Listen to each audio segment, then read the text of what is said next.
رکھیں. اگر قرض دینے کی طاقت ہو تو اللہ کے حبیب صلی اللہ علیہ وسلم کا فرمان ہے جس کو ملفوظات میں امام اہل سنت نے بیان کیا ہے کہ قرضہ دینا صدقہ دینے سے زیادہ افضل ہے. بلکہ میرے آقا علیہ الصلوۃ و تسلیم فرماتے ہیں اگر تم میں سے کوئی کسی کو قرضہ دیتا ہے اور جب تک وہ قرضہ واپس نہیں مل جاتا تو ہر دن اتنی رقم صدقہ کرنے کا ثواب اللہ قرضہ دینے والے کے نام اعمال میں عطا کرتا ہے.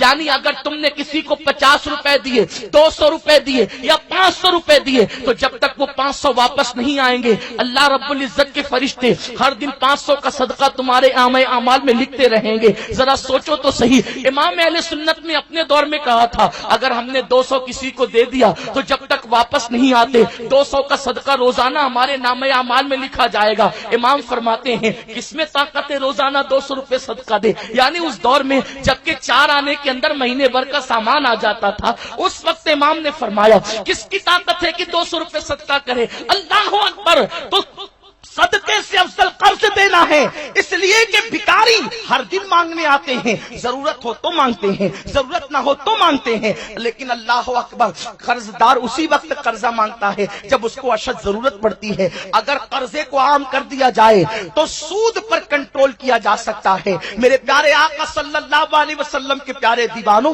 لیکن افسوس کی بات تو یہ ہے قرض لینے والے لوٹاتے نہیں اور دینے والے دیتے نہیں. لوگ قرضہ لے کر کہتے ہیں بھائی دیا کس کو ہے جو ان کو دیں گے. لیکن سن لو اگر آپ شہید بھی ہو جائیں تو قرضہ آپ پر معاف نہیں ہو سکتا، بلکہ یہاں تک فرمایا گیا اگر کسی کا 1 پیسہ قرضہ لیا اور ادا نہ کیا تو اس کے عوض میں آپ کو 27 نمازیں باجماعت دینی ہوگی. اب آپ مجھے بتائیں 1 پیسے کے بدلے میں 27 نمازیں باجماعت ادا دینی ہوگی اور 100 پیسوں کا 1 روپیہ بنتا ہے. یعنی اگر کسی کا 1 روپیہ لے کر کے نہ دیا تو 2700 نمازیں باجماعت آپ کو دینی ہوگی. مسلمانوں مجھے بتاؤ نمازیں پڑھی ہی کتنی ہیں جو آپ کسی کو دے سکیں گے؟ اس لیے کسی کا قرض لو تو ادا کر دو. اس لیے کہ یہ بات بھی عرض کر دوں یہاں پر خاص طور پر اللہ اکبر بڑی دردناک بات یاد آئی.